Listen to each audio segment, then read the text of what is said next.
Welcome to another episode with the GS. Today I'm experiencing what I think is a hall sensor issue because the bike is wanting to start but it's cranking over and then not firing up, and then when I'm slightly manipulating the throttle it does fire up every now and then, but then other times it's not, and it's getting to a point where the battery is draining, or so it seems. When I fire the bike up, when I crank the bike again, it will continue, but as long as I've got the throttle pulled back slightly. Then other times, if I'm moving the throttle a bit, just manipulating it, the bike will fire up. And I'll show you that now. As you can see, it is running fine, so I'm going to knock it off now.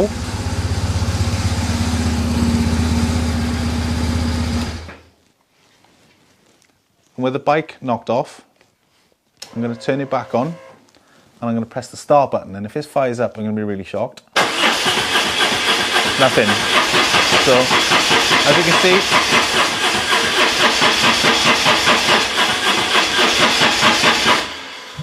so when I'm pressing the button and I'm turning the throttle, it's almost like the more I turn the throttle, the quicker the bike cranks, and then I let it off and the cranking slows down. But there's another thing it does, and I'll show you that now.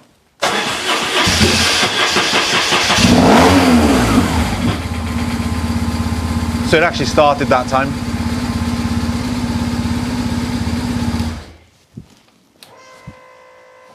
But what I'm trying to explain is, or what I wanted to explain was, when I leave the throttle go all the way forward, it's as if the bike stops cranking like completely, and then it's almost as if like the starter motor is just spinning. So I'll try and replicate that again.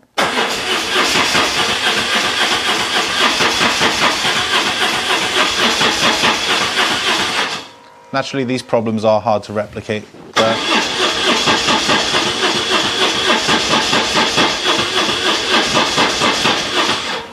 as you can see, it's a bit of a nightmare to fire up. So I think that might be the hall position sensor, or the hall sensor, or whatever it's called. I'll put the proper name on the screen now. But that's what I'm going to start delving into now, because I've got to sort out the suspension forks anyway.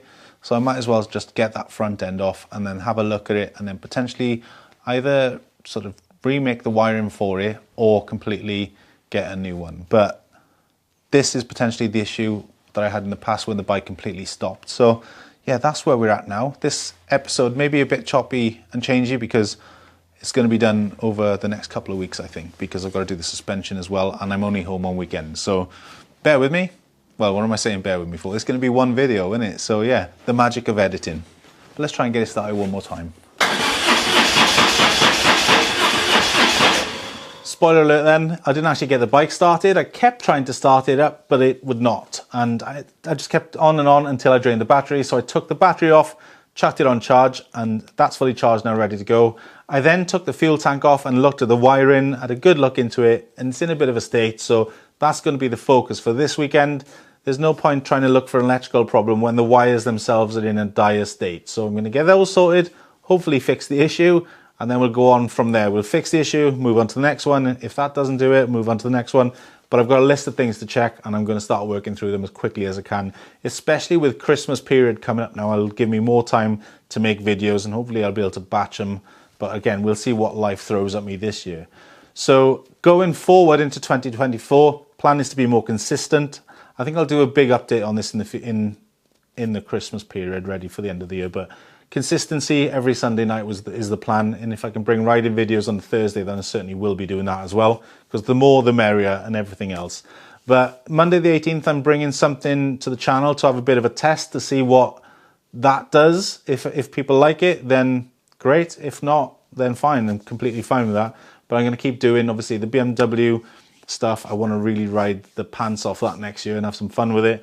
The Husqvarna I'm bringing back, and I'm going to do some more of that. And then in the summertime next year, lots of sports bike stuff. And I want to kind of try and get some races and things this year as well. Next year, rather. I should have done some this year, but again, life got in the way. So next year, go to watch some racing, possibly enter some events, all that kind of stuff. And then we'll go from there. But I just want to say thank you to you lot who post in the comments section, the ones who drop the thumbs up and everything else. You really are valuable. Your comments are helping not only me, but other people as well. As I see, there's like engagements between other people in the comment section now, which is fantastic. So thank you very much for that. Keep doing what you're doing, and I'll keep bringing the content. And if you've got your own little project motorcycle that you're doing, please drop me a link. Tell me your name. Tell me what your channel name is down below, because I really like this stuff. It's good for me. I enjoy watching it, and I just need to see more of it, because it's fun, isn't it? Let's be fair. It's my little staple throughout the week. So please let me know your channel names and I'll watch your videos. But I'm going to bring this video to a close. Thank you very much for watching. New videos coming soon. Monday the 18th for something that's different to the norm, and then we'll test and adjust from there. So thanks very much for watching. I'll bring you a new video soon.